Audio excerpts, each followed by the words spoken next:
Instructions as usual అన్ని పేపర్లకు వచ్చినట్టుగా gel pen వాడవద్దు. ప్రతి సెక్షన్లో 5 ప్రశ్నలు రాయాలి. టోటల్గా 15 ప్రశ్నలకి 150 మార్కులు. అదేవిధంగా పేపర్ మీద ఎటువంటి ఇంకు కానీ వాటర్ కానీ పడేయద్దని, అదేవిధంగా ఒకటే భాషలో ఎగ్జామ్ మొత్తం పూర్తి చేయాలని, అదనపు పేపర్ అయితే ఇవ్వబడదని, ఇదంతా common instructions.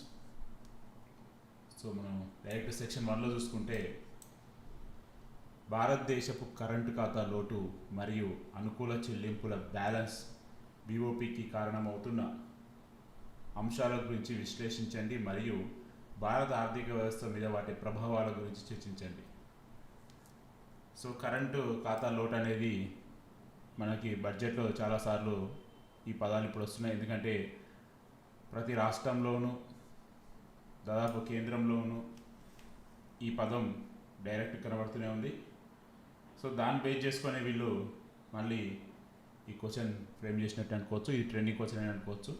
So second question వచ్చేసి భారత తయారీ రంగ వృద్ధికి మౌలిక సదుపాయాల అడ్డంకులు ఎలా ఆటంకం కలిగిస్తున్నాయో చర్చించండి, వాటి పరిష్కరించడానికి చర్యలు చెప్పండి.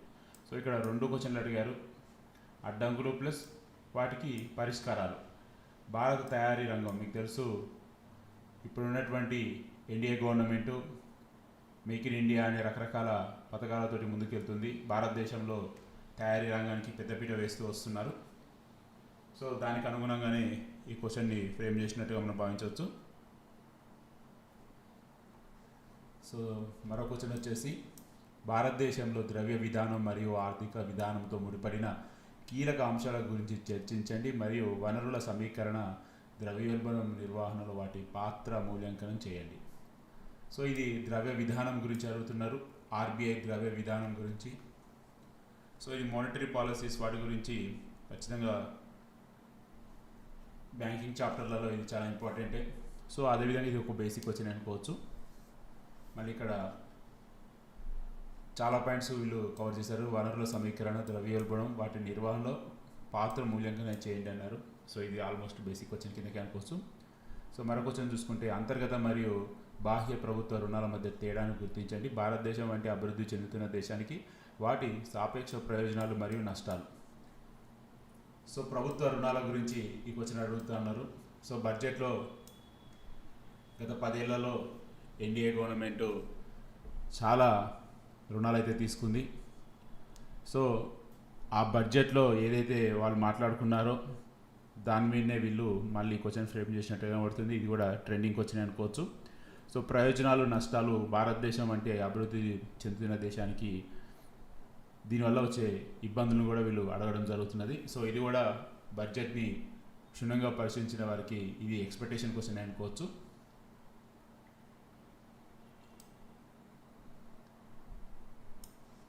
సో క్వశ్చన్ 3 వచ్చేసేపటికే భారతదేశంలో సమ్మిళిత మరియు సుస్థిర అభివృద్ధి సాధించడంలో విద్య మరియు ఆరోగ్య సంరక్షణ పాత్ర విమర్శనాత్మకంగా అంచనా వేయండి. ప్రస్తుత సవాళ్ళు మరియు ప్రభుత్వ జోక్యాలను హైలైట్ చేయండి.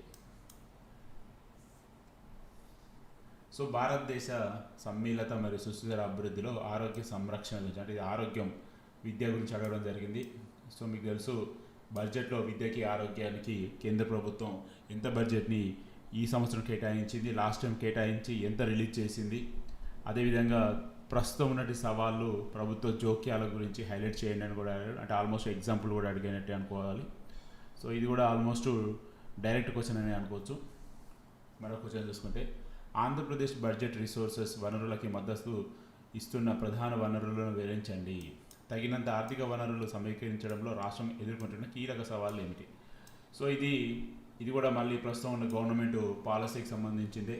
ఎందుకంటే ప్రస్తుతం ఉన్న ప్రభుత్వం ప్రతిసారి చెప్తూనే ఉంటుంది ఆంధ్రప్రదేశ్కి వనరులు ఉన్నాయి కానీ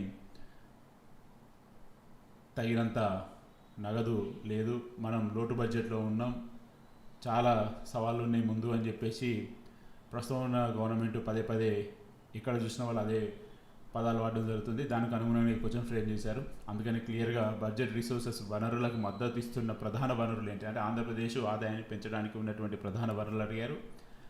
అదేవిధంగా ఆ వనరులు సమీకరించడంలో సవాళ్ళను కూడా అడుగుతున్నారు. సో ఇది కూడా అందుకనే మనం గత వీడియోలో కూడా మాట్లాడుకున్నాం, ప్రస్తుతం ఉన్న గవర్నమెంట్ విజన్స్ అండ్ పాలసీస్ వాటి మీద ఎక్కువ క్వశ్చన్స్ ఫ్రేమ్ అయ్యే అవకాశం ఉందని. సో అందులో భాగంగా ఈ క్వశ్చన్ డైరెక్ట్ వచ్చిందని చెప్పుకోవచ్చు. సో ఫోర్త్ క్వశ్చన్ వచ్చేసేపటికి ప్రభుత్వ బడ్జెట్ అనే దాన్ని మీరు ఎలా అర్థం చేసుకున్నారు? ప్రభుత్వ వ్యయాలు మరియు రకాలు మరియు ఈ వ్యయాలను ప్రభుత్వ బడ్జెట్ ఏ విధంగా వర్గీకరిస్తారు క్లుప్తంగా వివరించండి. సో ఇది కూడా బడ్జెట్ సంబంధించిన క్వశ్చనే. ఇది కొద్దిగా విశ్లేషణాత్మకంగా అడగడం జరిగింది. బడ్జెట్ని మీరు ఎలా అర్థం చేసుకుంటారు, వ్యయాలు రకాలు అడిగారు 2 పాయింట్స్, ప్రభుత్వ బడ్జెట్లో ఏ విధంగా వర్గీకరిస్తారు సో 3 పాయింట్లు. సో ఓవరాల్గా బడ్జెట్ మీద పూర్తి అవగాహన ఉన్న వాళ్ళు ఖచ్చితంగా దీన్ని వివరించగలుగుతారు. మరో క్వశ్చన్ చూసుకుంటే ప్రభుత్వ ఆర్థిక వ్యవస్థలో లోటు డిఫిషియేట్ అనే పదాన్ని నిర్వచించండి. వివిధ రకాల లోటు మరియు వాటి ఆర్థిక ప్రభావాలను వివరించండి. సో డైరెక్ట్ క్వశ్చన్ అనుకోవాలి, ఎందుకంటే లోటు గురించి ఆ పదాన్ని వివరించండి అన్నారు. వివిధ రకాల లోట్లు మరియు వాటి ప్రభావాలు. సో డైరెక్ట్ విత్ ఎగ్జాంపుల్స్ కూడా ఇవ్వచ్చు. సో ఇది ఖచ్చితంగా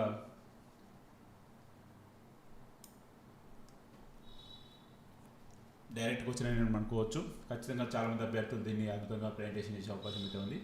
సో ఫిఫ్త్ క్వశ్చన్ వచ్చేసేపటికి ఆంధ్రప్రదేశ్లో రాష్ట్ర ఆర్థిక సంఘం పాత్ర గురించి చర్చించండి మరియు స్థానిక ఆర్థిక వ్యవస్థను బలోపేతం చేయడంలో మరియు రాష్ట్రంలో ఆర్థిక వికేంద్రీకరణను ప్రోత్సహించడంలో దాని ప్రాముఖ్యతను వివరించండి.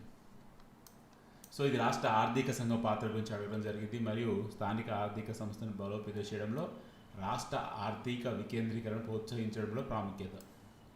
సో ఇది కూడా ఆల్మోస్ట్ డైరెక్ట్, ఎందుకంటే రాష్ట్ర ఆర్థిక సంఘానికి ఒక సపరేటు మనకి టాపిక్లే ఉంటాయి. సో బలోపేతం చేయడానికి కూడా చాలా కమిటీలు ఇచ్చినటువంటి సజెషన్స్ ఉంటాయి. సో దాని ప్రాముఖ్యత ఆటోమేటిక్గా వస్తుంది. సో ఇది కూడా ఆల్మోస్ట్ ఎక్స్పెక్టెడ్ క్వశ్చన్ అనుకోవచ్చు.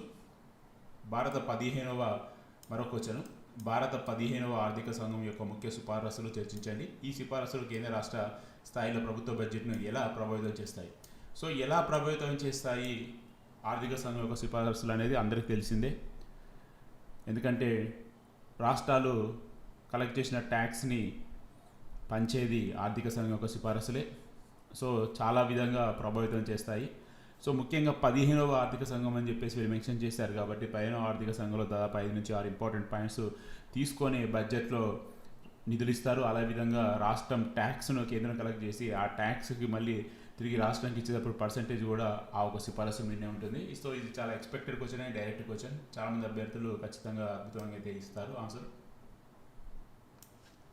సెక్షన్ 2 వచ్చేసేపటికి 6th క్వశ్చన్, భారతదేశంలో మహిళలు ఎదుర్కొంటున్న సవాళ్ళు ఏమిటి? సో భారతదేశంలో మహిళలు ఎదుర్కొంటున్న సవాళ్ళు, మహిళా సాధికారత కోసం ప్రభుత్వం ఇటీవల ప్రారంభించిన కార్యక్రమాలు పేర్కొనండి. సో ఇది ట్రెండింగ్ క్వశ్చన్ అనుకోవాలి, ఎందుకంటే మహిళల గురించి అటు కేంద్ర ప్రభుత్వం ఎన్నో పథకాలు చేస్తున్నది. అందులో భాగంగానే ఈ క్వశ్చన్ మనం ఎక్స్పెక్ట్ చేయొచ్చు. డైరెక్ట్ క్వశ్చన్ అనుకోవచ్చు. భారతదేశంలో మహిళలు ఎదుర్కొంటున్న సవాళ్ళు, సో ఇది చాలామందికి తెలిసే ఉంటుంది సవాళ్ళు అంటే. సో దానికోసం ప్రారంభించిన కార్యక్రమం బేటీ బచావ్ బేటీ పడావ్, చాలా స్కీమ్స్ ఉన్నాయి. ఇది ఎక్స్పెక్టెడ్ క్వశ్చన్, చాలామంది అద్భుతంగా అయితే ఆన్సర్ రాస్తారని చెప్పడం సందేహమే లేదు. మరో క్వశ్చన్, భారత ఆర్థిక వ్యవస్థ సందర్భంలో సమ్మిళిత వృద్ధి అర్థాన్ని విశదీకరించండి. సో ఈ ట్రెండింగ్, ఈ సమ్మిళిత ఒకటి, మళ్ళీ మనకి వికసిత భారత్ ఒకటి, ఇలాంటి పదాలు అనేది ఇప్పుడు ట్రెండింగ్లో ఉంది. సో ఇది చాలా ఎక్స్పెక్టెడ్ క్వశ్చన్, చాలామంది దీన్ని అర్థం చేస్తారు. ఎక్కువ సమ్మిళితత్వాన్ని పెంపొందించడానికి మరియు ఆర్థిక వృద్ధి ప్రయోజనాలు సమాజంలో అన్ని వర్గాలకు చేరేలా చూసుకోవడానికి ఉపయోగించగల కీలక వ్యూహాలు, సాధనాలు. సో భారత ఆర్థిక వ్యవస్థలో సమ్మిళిత వృద్ధి అర్థాన్ని ప్లస్ అది ఎక్కువ మందికి చేరేలా వ్యూహాలు, సాధనాలు చర్చించండి అన్నారు. సో ఇది ఖచ్చితంగా ఇది కూడా డైరెక్ట్ క్వశ్చన్ అని చెప్పుకోవచ్చు. సో 7th క్వశ్చన్ వచ్చేసరికి భారతదేశంలో ప్రధాన పేదరిక నిర్మూలన మరియు ఉపాధి కల్పన కార్యక్రమాలను విమర్శనాత్మకంగా పరిశీలించండి మరియు గ్రామీణ మరియు పట్టణ పేదరికాన్ని పరిష్కరించడంలో అవి ఎంత ప్రభావితంగా ఉన్నాయి. సో పేదరికం, ఉపాధి కల్పన, ఇది లేకుండా ఆల్మోస్ట్ ఎకనామీ పేపర్లో అది ఎంసీక్యూ కానీ డిస్క్రిప్టివ్ కానీ రాని క్వశ్చన్. అందులో భాగంగా ఇవాళ మళ్ళీ ఈ క్వశ్చన్ అయితే వచ్చింది. పేదరిక నిర్మూలనకి ఎన్నో పథకాలు అయితే ఉన్నాయి. అదేవిధంగా ఉపాధి కల్పనకి మహాత్మా గాంధీ జాతీయ ఉపాధి హామీ పథకం కూడా ఉంది. సో ఇది చాలామంది విత్ ఎగ్జాంపుల్స్ తోటి, అదేవిధంగా పట్టణ గ్రామీణ ప్రాంతంలో పేదరికాన్ని ఎంతవరకు తగ్గించాయనేది కూడా రాస్తారు. ఇది expected question and direct question కూడా అనుకోవచ్చు. మరో క్వశ్చన్ చూసుకుంటే, భారతదేశంలో సమ్మిళిత వృద్ధి ప్రోత్సహించడంలో సామాజిక సంక్షేమ పథకాల ప్రాముఖ్యత వివరించండి. కొన్ని ప్రధాన సామాజిక సంక్షేమ పథకాలు, కీలక లక్ష్యాలు వివరించండి మరియు బలహీన వర్గాల ప్రజలు చేరుకోవడంలో మరియు అసమానత తగ్గించడంలో వాటి ప్రభావాన్ని అంచనండి. సో సంక్షేమ పథకాల గురించి చర్చించండి ఇచ్చారు. సంక్షేమ పథకాలు అంటే దాదాపు ఈ యొక్క ఎన్డీఏ గవర్నమెంట్ దాదాపు గడిచిన 10 ఏళ్లలో ఒక 120 పథకాలను తీసుకురావడం జరిగింది. సో సంక్షేమ పథకాల లక్ష్యాలు అంటే ఒక్కొక్క పదానికి ఒక్కొక్క లక్ష్యం ఉంటుంది. బట్ అల్టిమేట్గా పేదరిక నిర్మూలనే ప్రధాన లక్ష్యంగా ముందుకెళ్తారు ఏ పథకమైనా కానీ. బలహీన వర్గాలను చేరుకోవడంలో అవి ఎంత ముందున్నాయి, అసమానతలను తగ్గించడంలో వాటి ప్రభావం ఎంత ఉన్నాయంటే ఖచ్చితంగా డేటా చూసుకుంటే ఎంతోమంది పేదరికం నుంచి ముందుకు తీసుకురావడంలో ఆ పథకాలు ఖచ్చితంగా తోడ్పడ్డాయని చెప్పుకోవచ్చు. సో ఇది కూడా ఎక్స్పెక్టెడ్ క్వశ్చన్. డైరెక్ట్గా చాలామంది దీనికి అద్భుతమైన ప్రెజెంటేషన్ ఇస్తారని చెప్పడంలో ఎటువంటి సందేహం అయితే లేదు.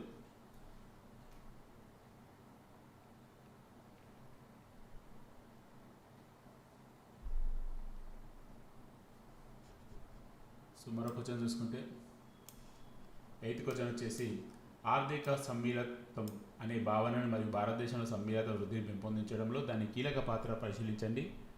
ఆర్థిక సమ్మిళితత్వాన్ని ప్రోత్సహించడానికి చేపట్టబడిన కీలక కార్యక్రమాలు చర్చించండి.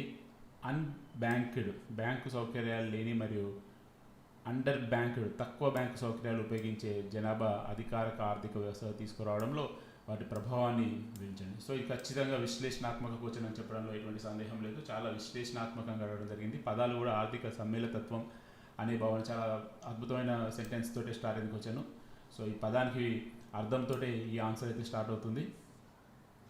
సో ఇటువంటి ఆర్థిక సమ్మిళిత్వాన్ని ప్రోత్సహించడానికి కేంద్ర ప్రభుత్వం తీసుకున్నటువంటి పథకాలన్నీ పేర్లు కూడా రాయడం, అదేవిధంగా బ్యాంకు సౌకర్యాలు లేని అంటే తక్కువ బ్యాంకు సౌకర్యాలు ఉపయోగించే జనాభా యొక్క వారిని ఆర్థిక వ్యవస్థలో తీసుకురావడానికి ఎటువంటి చర్యలు తీసుకోవడం అనేది. సో ఇది చాలా విశ్లేషణాత్మక క్వశ్చన్. కొద్దిగా బేసిక్ నాలెడ్జ్ తోటి విశ్లేషణాత్మకంగా వివరించే విద్యార్థులు అయితే ఖచ్చితంగా దీని ఆస్పిరెంట్స్ అయితే దీన్ని ఖచ్చితంగా అద్భుతమైన ప్రెజెంటేషన్ ఇస్తారు. మరో క్వశ్చన్ చూసుకుంటే సుస్థిర వ్యవసాయ భావన వివరించండి. భారతదేశం దాని యొక్క లక్ష్యాలు మరియు సాధారణ పద్ధతులు. సో సుస్థిర వ్యవసాయం అనేది అసలు టాపిక్లో ఇది బేసిక్ డైరెక్ట్ క్వశ్చన్ అనుకోవచ్చు. దాని యొక్క లక్ష్యాలు సాధారణ పద్ధతులు ఇది డైరెక్ట్ క్వశ్చన్.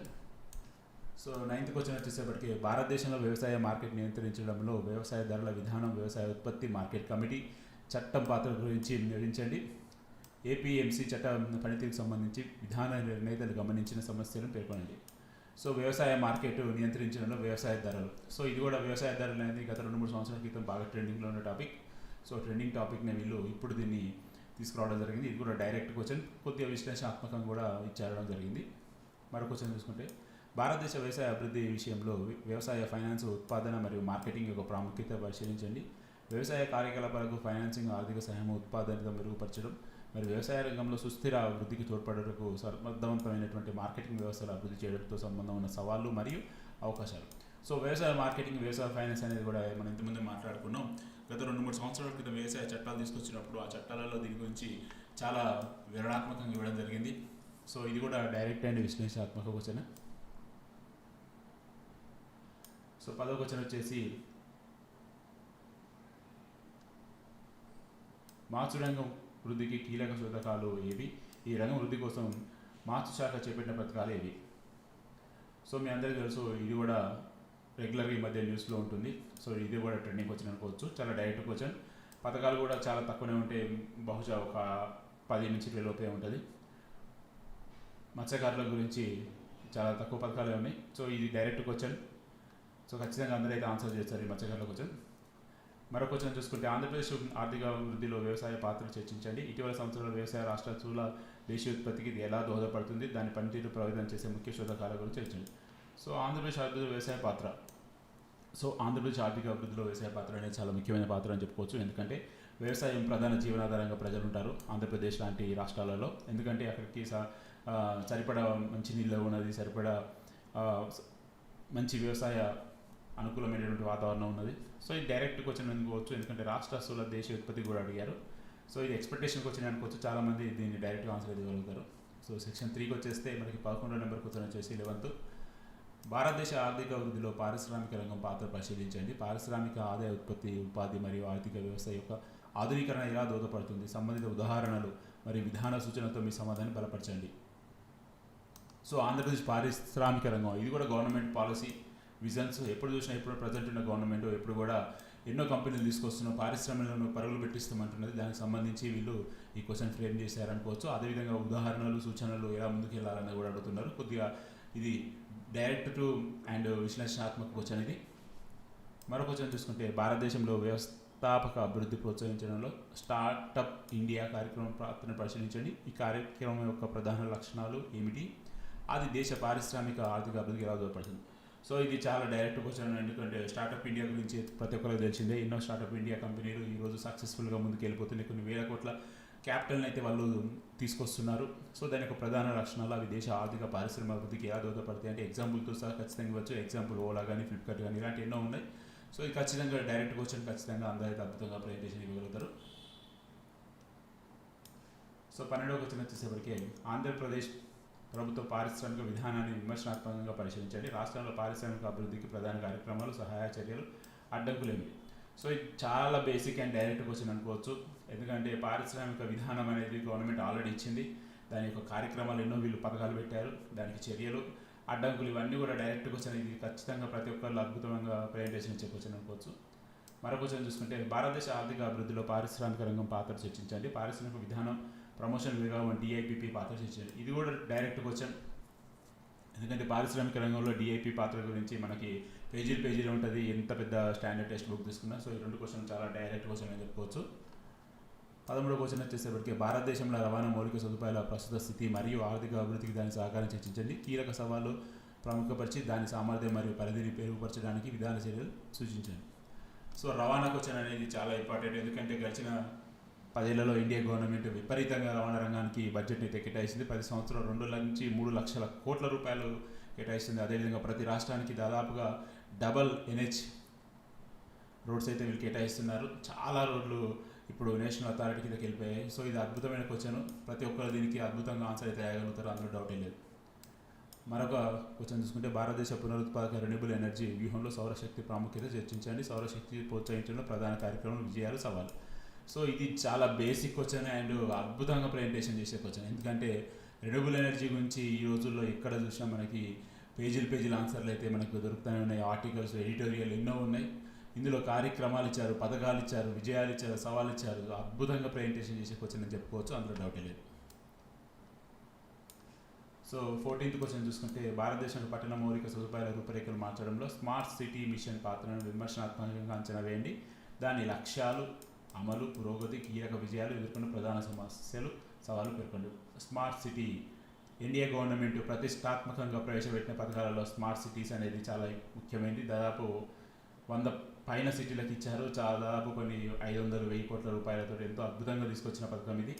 సో దీని గురించి ప్రతి ఒక్కరికి అవగాహన ఉంది. ఎందుకంటే దాదాపు ఇది ఇండియా గవర్నమెంట్ ఫస్ట్ టర్మ్లో దీన్ని తీసుకురావడం జరిగింది 2014 నుంచి 2019 మధ్యలో.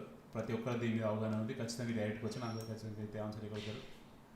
మరొక క్వశ్చన్ చూసుకుంటే ఆంధ్రప్రదేశ్లో రవాణా, ఇంధన, ఎనర్జీ మరియు ఐసీటీ మౌలిక సదుపాయాల అభివృద్ధి గురించి విమర్శనాత్మకంగా విమర్శించండి. ఈ రంగాలు రాష్ట్ర ఆర్థిక అభివృద్ధికి మరియు కనెక్టివిటీకి ఎలా దోహదపడతాయి. సో మనం ఇంతకుముందే మాట్లాడుకున్నాం ఇంధనం, ఎనర్జీ, రెన్యూబుల్ ఎనర్జీ, రవాణా గురించి. సో ఇప్పుడు ఉన్నటువంటి గవర్నమెంట్ పాలసీలలో భాగంగా ఈ క్వశ్చన్ వచ్చినట్టు కనబడుతుంది. మనం ఆల్రెడీ నేను కూడా మాట్లాడుకున్నాం.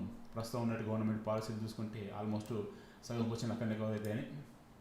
సో వీళ్ళు ఆల్రెడీ ఎన్నోసార్లు చెప్పారు ఆంధ్రప్రదేశ్లో రవాణా, అవుటర్ రింగ్ రోడ్స్ ఇవన్నీ, ప్లస్ అదేవిధంగా ఎనర్జీ గురించి, సోలార్ గురించి, రెన్యూబుల్ ఎనర్జీ గురించి.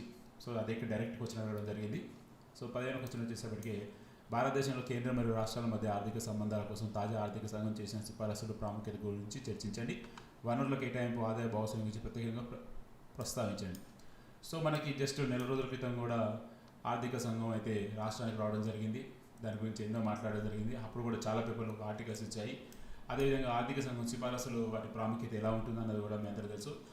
రాష్ట్రాలు కలెక్ట్ చేసిన ట్యాక్స్ని మళ్ళీ తిరిగి వీళ్ళకి పర్సెంటేజ్ రూపంలో సిఫారసు చేసేది కానీ, అదేవిధంగా నిధులు కేటాయించేది కూడా ఆర్థిక సంఘం సిఫారసు బేస్ చేసుకుని, ఇది చాలా ఇంపార్టెంట్. అదేవిధంగా చాలా బేసిక్ క్వశ్చన్, ఖచ్చితంగా అందరైతే దీన్ని ఆన్సర్ అయితే చేస్తారు.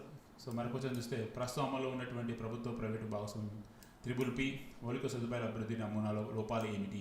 త్రిబుల్-పి నమూనా పునర్మించేటప్పుడు దృష్టి సారించే ముఖ్య అంశం. త్రిబుల్-పి చాలా ఇంపార్టెంట్. ఎందుకంటే పబ్లిక్ ప్రైవేట్ భాగస్వామ్యం త్రిబుల్-పిలో మీకు తెలుసు హైదరాబాద్ మెట్రో రైల్వే అనేది దీనికి సంబంధించింది. సో దీని యొక్క లోపాలు ఏంటిది, అదేవిధంగా దృష్టి సారించవలసిన ముఖ్య అంశాలు ఏంటని ఇచ్చారు. సో ఇది ఖచ్చితంగా డైరెక్ట్ క్వశ్చన్. అదే డైరెక్ట్ కోర్టు ఇక్కడ విశ్లేషణాత్మక కంటే కూడా డైరెక్ట్ పాయింట్స్ మనకి చాలా పేజీల ఆన్సర్స్ అయితే దీనికి మనకి దొరుకుతాయి చాలా స్టాండర్డ్ బుక్స్లో నుంచి. సో ఓవరాల్గా చాలా వరకు అయితే డైరెక్ట్ క్వశ్చన్ అని చెప్పుకోవచ్చు. సో ఓవరాల్గా చూసుకుంటే ఇవాటి పేపర్లో ఇక్కడ కూడా అక్షర దోషాలు కానీ,